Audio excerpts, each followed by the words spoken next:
Assalamualaikum warahmatullahi wabarakatuh. Bagaimana kabarnya anak-anak hari ini? Semoga kita semua diberikan kesehatan ya. Amin. Pada hari ini kita akan belajar tentang gerak dasar lokomotor, non-lokomotor, dan manipulatif dalam permainan bola besar. Sebelum kita mulai pembelajaran, marilah kita berdoa. Berdoa dimulai.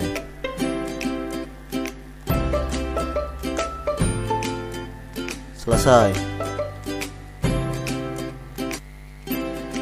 Kalian diharapkan setelah belajar hari ini mampu untuk yang pertama memahami, kemudian yang kedua mempraktikkan tentang variasi gerak dasar lokomotor, non-lokomotor, dan manipulatif sesuai dengan konsep tubuh, ruang, usaha, dan keterhubungan dalam permainan bola besar, sederhana dan atau tradisional.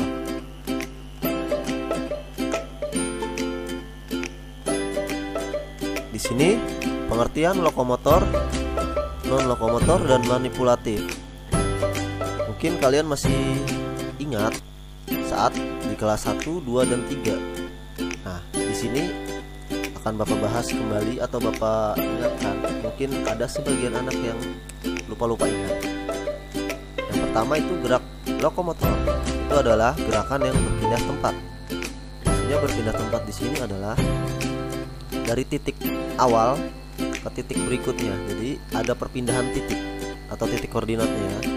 Yang kedua, di sini ada gerak non lokomotor. Nah, di sini gerak non lokomotor itu gerakannya tidak berpindah tempat, hanya di satu titik, tapi tetap bergerak. Kemudian yang ketiga itu gerak manipulatif. Nah, di sini gerak manipulatif itu bisa disebut gerak tambahan atau gerakan yang melibatkan penguasaan pada suatu objek atau benda ataupun alat. Nah, di sini definisi permainan bola besar. Permainan bola besar itu adalah permainan yang menggunakan bola dengan ukuran atau diameter besar.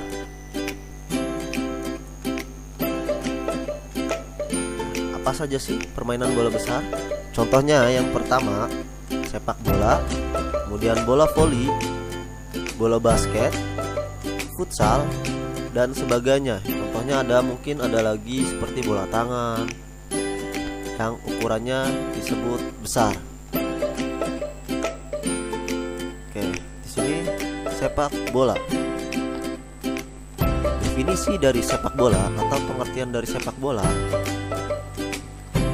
Bola adalah permainan yang dilakukan oleh dua tim yang berbeda dengan komposisi pemain yang berada di lapangan itu sebanyak 11 orang per tim, di mana tiap tim itu berupaya untuk mencetak gol ke lawan sebanyak-banyaknya untuk mendapatkan kemenangan atau hasil kemenangan.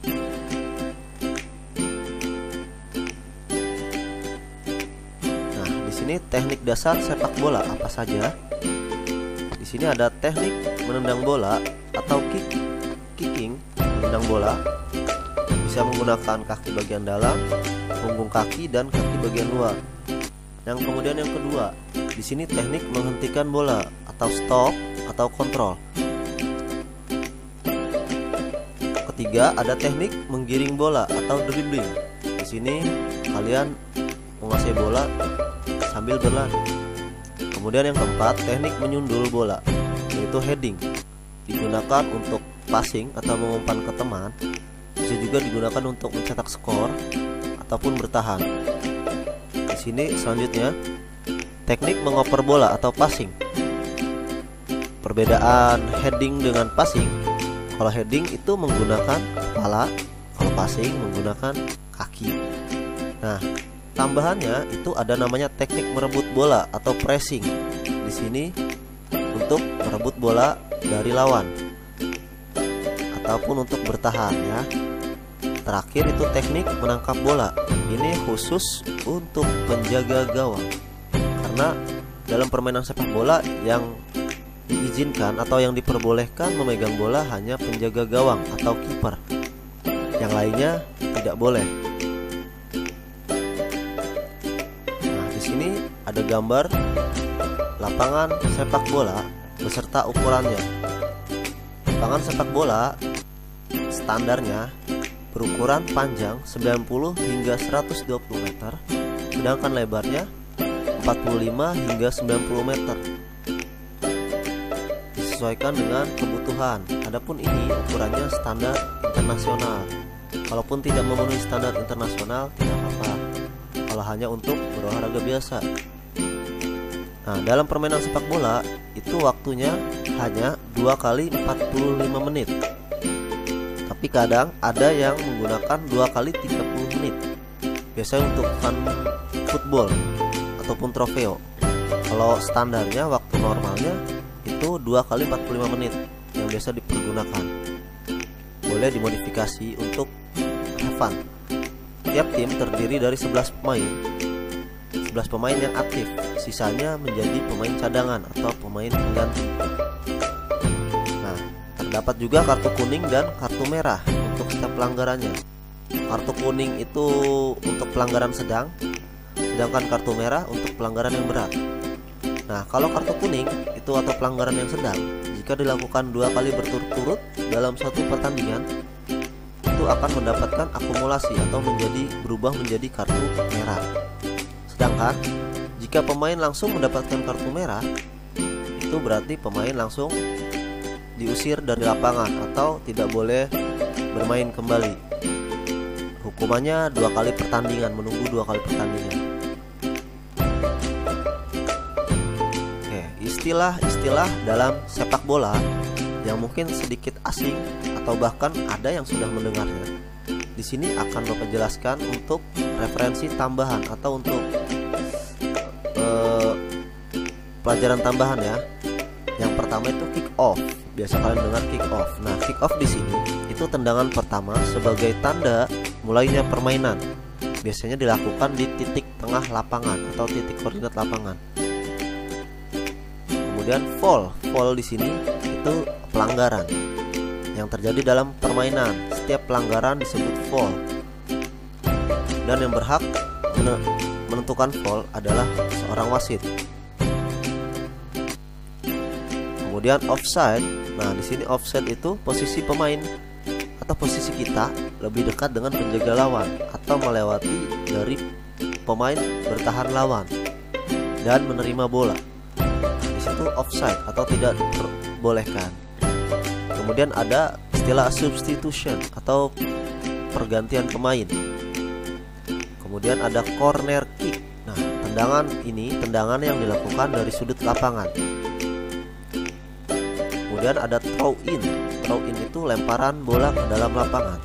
Ketika bola meninggalkan lapangan, kemudian dilakukan lemparan ke dalam. Perbedaannya, kalau di sepak bola itu istilahnya throw in atau dilempar ke dalam.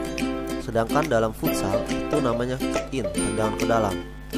Jadi kalian harus bisa membedakan antara kick in dengan throw in. Jadi throw in itu dipergunakan untuk sepak bola besar atau sepak bola, sedangkan throw in digunakan dalam permainan futsal. Jangan sampai salah ya. Kemudian selanjutnya ada free kick. Nah, free kick ini tendangan bebas.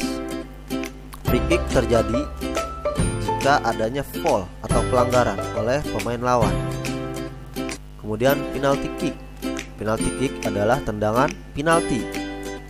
Tendangan penalti diberikan ketika terjadinya foul di dalam kotak penalti. Ada istilah half time. Half time itu selesainya babak pertama.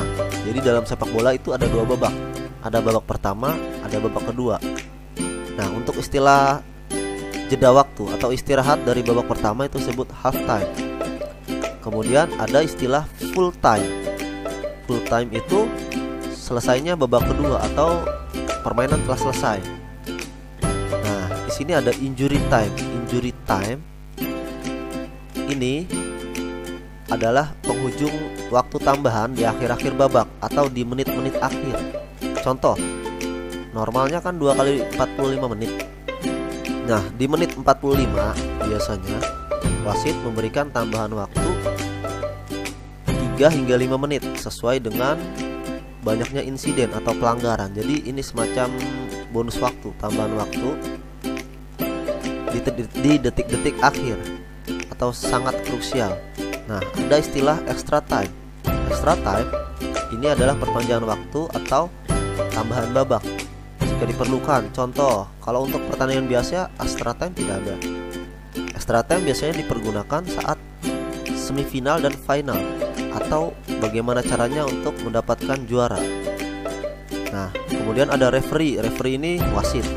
Dia bertugas memimpin pertandingan atau sebagai pengadil lapangan. Ada lagi yang terakhir itu coach. Coach ini disebut dengan pelatih atau pemimpin sebuah tim. Materi untuk hari ini sudah cukup. Jika ada yang ditanyakan bisa menghubungi Bapak lewat WA. Sebelumnya Bapak mohon maaf jika banyak kekurangan. Kurang lebihnya wabillahi taufiq wal hidayah. Wassalamualaikum warahmatullahi wabarakatuh.